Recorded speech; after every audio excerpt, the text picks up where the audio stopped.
जोहार दोस्तों, एक बार फिर से हमारे YouTube चैनल जोहार झारखंड स्टडी में आपका बहुत बहुत स्वागत है। और दोस्तों, एक बहुत ही बड़ी खुशखबरी झारखंड कर्मचारी चयन आयोग की तरफ से आई है। जी हाँ दोस्तों, उत्पाद सिपाही बहाली जो रद्द हुई थी वो बहाली आ चुकी है। पूरा डिटेल इस वीडियो में मैं बताने वाला हूँ। उससे पहले अगर आप हमारे YouTube चैनल में नए हो तो इस चैनल को सब्सक्राइब कर ले। साथ ही साथ यदि आप कोटा लैंग्वेज की तैयारी करते हो तो हमारे नए चैनल से जुड़ना नहीं भूले, जिसका लिंक मैंने डिस्क्रिप्शन बॉक्स पे दे दिया है। तो चलिए दोस्तों, आगे बढ़ते हैं और देखते हैं कि उत्पाद सिपाही बहाली में आपको क्या क्या मांगा जा रहा है। तो चलिए आगे बढ़ते हैं। जैसे कि मैंने इससे पहले भी आपको बता दिया है दोस्तों, इस बहाली का नाम है झारखंड उत्पाद सिपाही प्रतियोगिता परीक्षा 2022। ये बहाली पहले ही आई थी, इसको रद्द करने के बाद फिर से निकाला गया है। विज्ञापन संख्या 1/2022 है दोस्तों। इस फॉर्म को भरने के लिए आपको 100 रुपया लगेगा दोस्तों। और आगे बढ़ते हैं। और क्या क्या है, ST SC जो है उनके लिए 50 रुपया लगेगा। ठीक है, आगे बढ़ते हैं दोस्तों। इसमें और क्या कुछ है, इस पर टोटल जो सीटें हैं आप देख लीजिए, रिक्तियों का विवरण। इसमें 583 टोटल सीटें हैं और कास्ट वाइज बांटा गया है। आप देख लो कितना कितना किस कास्ट पे है। ठीक है, और यहाँ पर कुछ कुछ इंपॉर्टेंट चीज़ें दी गई हैं जो मैं आपको बताते जाता हूँ। देख सकते हो, कोटिवार रिक्तियों की संख्या बढ़ भी सकती है घट भी सकती है, ये भी लिखा गया है। ठीक है, आगे देखते हैं आगे क्या है। इसका जो वेतनमान कितना होगा, पद एवं वर्गीकरण, पद एवं वर्गीकरण, पदनाम एवं वर्गीकरण क्या है। उत्पाद सिपाही बहाली उत्पाद एवं मद निषेध विभाग के तहत झारखंड उत्पाद सिपाही सेवा संवर्ग समूह ग राजपत्र ये पद का नाम है। और वेतनमान है 19,900 से लेकर 63,200। और शैक्षणिक योग्यता होनी चाहिए 10वीं कक्षा पास होनी चाहिए, न्यूनतम शैक्षणिक योग्यता ये है दोस्तों। आगे देखिए दोस्तों, शारीरिक दक्षता परीक्षण। शारीरिक क्या जो आपको मांगा जाएगा, दौड़ धूप में आपको क्या होना चाहिए। मात्र पुरुष अभ्यर्थियों का सीने का माप किया जाएगा। अभ्यर्थियों की शारीरिक मापदंडिका 6 के अनुरूप होगी। पुरुषों के लिए 10 किलोमीटर 60 मिनट में 60 मिनट में आपको 10 किलोमीटर दौड़ना है। महिलाओं के लिए 5 किलोमीटर 40 मिनट पे। ठीक है, 40 मिनट पे आपको 5 किलोमीटर दौड़ना है महिलाओं के लिए। ये हो गया आपका दौड़ धूप जो आपको पहले करना होगा। दौड़ धूप करने के बाद ही आपका जो इसमें पास होगा वही लिखित परीक्षा में भाग लेगा फ्रेंड्स। ठीक है, और जो आपका चिकित्सीय जो जांच होगा, ये जो जांच होगा ये आपका देख सकते हो, लिखित परीक्षा में उत्तीर्ण अभ्यर्थियों की चिकित्सीय जांच जिला के असैनिक शल्य चिकित्सक मुख्य चिकित्सा पदाधिकारी की अध्यक्षता अथवा उनके द्वारा गठित चिकित्सीय संसद द्वारा किया जाएगा। और जो इस पर सफल होना आवश्यक है, नहीं तो मेधा सूची में नहीं शामिल किया जाएगा।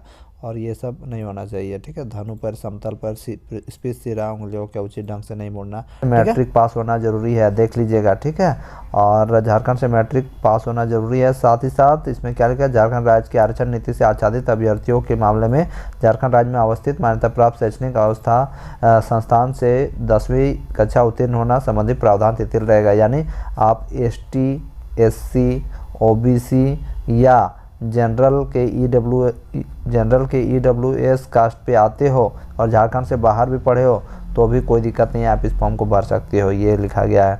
ठीक है, इस बहाली में दोस्तों आपको इस बार सबसे पहले दौड़ धूप करवाया जाएगा। पहले एग्ज़ाम नहीं होगा, पहले जो पास करेंगे दौड़ में वही इस एग्ज़ाम में बैठ पाएंगे, फिर सेकेंड एग्ज़ाम में। ठीक है, आगे देखते हैं क्या कुछ है। देखिए, आपके लिए शारीरिक मापदंड होना चाहिए जो अनारक्षित कैटेगरी के लोगों के लिए 160 सेंटीमीटर और सीना 81 होना चाहिए। अनुसूचित जनजाति यानी ST कास्ट में जो आते हैं, अनुसूचित कास्ट पे आते हैं, अनुसूचित जनजाति और अनुसूचित जाति में जो आते हैं उनके लिए देखिए न्यूनतम ऊंचाई का जो सीमा है 155 सेंटीमीटर होना चाहिए। और सीना का जो चौड़ाई होना चाहिए वो 79 सेंटीमीटर होना चाहिए। अत्यंत पिछड़ा वर्ग 1 OBC 1 में जो आते हैं 160 सेंटीमीटर और सीना का जो चौड़ाई होना चाहिए 81 सेंटीमीटर होना चाहिए। ठीक है, चौड़ाई या फुलाने से जो होता है वो। पिछड़ा वर्ग में जो आते हैं OBC 2 में 160 सेंटीमीटर होना चाहिए ऊंचाई उनका और न्यूनतम 81 होना चाहिए सीना। ठीक है, महिला कैटेगरी में जो आते हैं उनके लिए 148 ऊंचाई होना चाहिए। ठीक है, 148 सेंटीमीटर उनका हाइट होना चाहिए और सीना का माप नहीं किया जाएगा, यानी सीना वीना इनका कुछ नहीं, सब कुछ लफड़ा नहीं है इसमें। ठीक है, लड़कियों के लिए छूट है।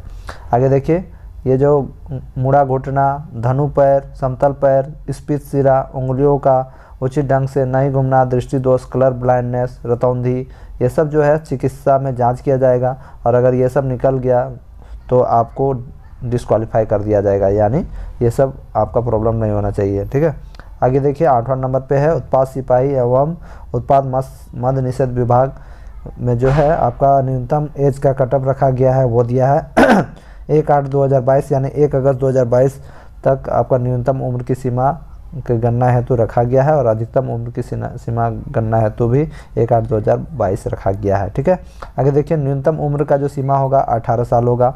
अधिकतम उम्र का सीमा जो होगा वो दिया गया है। देखिए ओबीसी कैटेगरी में, जनरल कैटेगरी में जो आते हैं, साथ ही साथ EWS में आते हैं उनके लिए 25 साल, OBC 1 और OBC 2 के लिए देखिए 27 साल, और जो महिला कैटेगरी में आते हैं चाहे वो OBC हो, ST SC या कुछ भी हो, उनके लिए 28 साल रखा गया है। ठीक है, और जो अनुसूचित जनजाति और अनुसूचित जाति यानी ST SC और पुरुष और महिला में जो आते हैं उनके लिए 30 साल जो मैक्सिमम एज का कटअप रखा गया है। ठीक है, आगे देखिए भूतपूर्व सैनिकों को अधिकतम आयु में 5 वर्ष का अतिरिक्त छूट दी जाएगी, ये लिखा गया है, लेकिन आपको प्रमाण पत्र दिखाना होगा।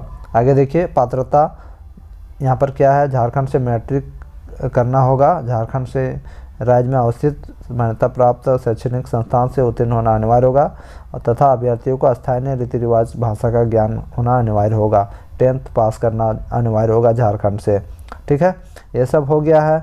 अब देखिए आगे क्या है, ये अस्थायी प्रमाण पत्र जो लगेगा वो सब यहाँ पर दिया है, कब से कब का होना चाहिए, और ये सब तो मैं बाद में बता दूंगा। ठीक है, और आगे देखिए जाति प्रमाण पत्र इस सब का अगर आपको आरक्षण का फ़ायदा लेना है तो वो सब यहाँ पर लिखा हुआ है। और भी क्या क्या इंपॉर्टेंट चीज़ें हो, रजिस्ट्रेशन करने तथा सूचना दर्ज करने हेतु 25/2/2022 से लेकर 26/3/2022 तक इसको फॉर्म भर सकते हो।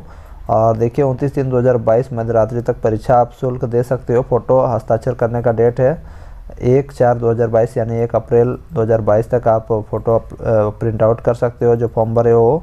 वो देखिए आगे है 2/4/2022 से लेकर 4/4/2022 तक ऑनलाइन आवेदन पत्र में जो भी कुछ गलती होगा उसको संशोधन कर सकते हो, ये कुछ लिखा है। ठीक है, इस फॉर्म को आप JSSC की ऑफिशियल साइट पे जाके भर सकते हो। ठीक है, परीक्षा का स्वरूप जो है वो देखिए, पहला जो होगा आपका शारीरिक दक्षता परीक्षण होगा, यानी आपको दौड़ाया जाएगा 1 घंटे में 10 किलोमीटर दौड़ाया जाएगा। ठीक है, लड़का के लिए। लिखित परीक्षा उसके बाद होगा, उसके बाद चिकित्सीय जांच होगा। ठीक है, आगे देखिए क्या कुछ है, आपका जो एग्ज़ाम होगा इस पर लिखित परीक्षा होगा। पेपर 1 जो होगा हिंदी और अंग्रेजी होगा, 80 प्रश्न हिंदी से रहेंगे, अंग्रेजी से 40 प्रश्न रहेंगे, कुल 120 प्रश्न रहेंगे। पेपर 2 जो रहेगा आपका जनजातीय आपका क्षेत्र एवं जनजातीय भाषाएं जो रहेंगी, यहाँ पर टोटल 12 लैंग्वेज है। इस पर भोजपुरी मगही ये सब का नामो निशान नहीं है। आप सोचिएगा कि अगर भोजपुरी और मगही चाहे तो वो नहीं है। इस परीक्षा में संबंधित भाषा के 100 बहुविकल्प पे उत्तर आधारित प्रश्न पूछे जाएंगे। नोट 2 में 30% न्यूनतम अंक प्राप्त करना अनिवार्य होगा, यानी पेपर 2 में आपको 30% न्यूनतम अंक लाना जरूरी होगा। मैं आपको बता दूं ये जो पेपर 2 और 3 ये आपका मेरिट लिस्ट पे जुड़ेगा, इसलिए जम के पढ़ो भाई, जम के पढ़ो। खोटा का तैयारी कर रहे हो तो हमारा चैनल पे जरूर जुड़ जाना। हमारा नए चैनल का नाम है जोहार झारखंड स्टडी 2.0, नीचे लिंक दिया हुआ है भाई, जुड़ जाना। पेपर 3 जो रहेगा वो रहेगा आपका सामान्य अध्ययन, जिसपे 40 प्रश्न आएंगे। झारखंड से संबंधित पर 50 प्रश्न, मतलब झारखंड पढ़ना बहुत जरूरी है गला हूँ। ठीक है नहीं, और बाद सामान्य विज्ञान 20 प्रश्न और सामान्य गणित से 10 प्रश्न। गणित ज़्यादा पढ़ना लिखना नहीं हो, टेंशन नहीं। टोटल 120 प्रश्न है तो है नहीं, देखा यहाँ नोट पेपर 3 में 30% न्यूनतम अंक प्राप्त करना अनिवार्य होगा। पेपर 1 देखिए न्यूनतम 30% लाना होगा। न्यूनतम अर्हतांक से कम अंक प्राप्त करने वाले अभ्यर्थी नियुक्ति के लिए चयन हेतु असफल अयोग्य माने जाएंगे। लिखा है पेपर 2 और तथा पेपर 3 सामान्य ज्ञान की परीक्षा में न्यूनतम 30% अंक लाना होगा, सिंपल सा बात है।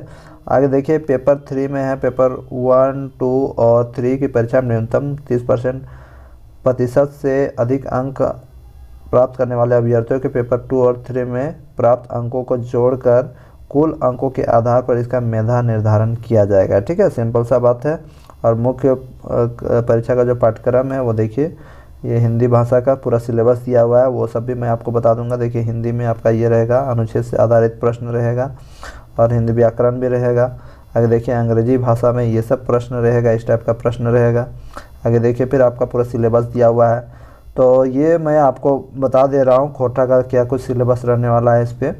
देखिए खोटा का सिलेबस देखिए, कहानी, एकांकी, नाटक, लघु उपन्यास, खोटा गद्य पद्य संग्रह प्रकाशक, खोटा साहित्य संस्कृति परिषद बोकारो, दो डायर जिरुआ फूल, व्याकरण, संज्ञा व सर्वनाम, कारक, लिंग, निर्णय, मुहावरा, कहावत, सहायक पुस्तकें, खोटा साहित्यिक सदानिक व्याकरण, A.K. झा, खोटा व्याकरण, लेखक वासुदेव महतो, निबंध, समसामयिक विषय पर रहेगा। फिर देखिए यहाँ पर सहायक ग्रंथ खोटा निबंध संग्रह, संपादक मंडल Kumar Shashi, doctor Vinod Kumar, doctor B N Ohdar, खोटा निबंध डॉक्टर बी एन ओहदार, ये सब सिलेबस रहेगा फ्रेंड्स। तो आप इस फॉर्म को जरूर भर लीजिएगा। कोई भी दिक्कत होगा जरूर कमेंट बॉक्स में कमेंट कीजिएगा। साथ ही साथ मैं उत्पाद सिपाही का प्रीवियस ईयर्स का क्वेश्चन अपलोड बहुत जल्द अपने चैनल पर करने वाला हूँ। हमारे नए चैनल से जरूर जुड़ जाएगा, लिंक नीचे दिया हुआ है। फ्रेंड्स मिलता हूँ नेक्स्ट वीडियो में, तब तक भी जय हिंद, वंदे मातरम, जोहार झारखंड।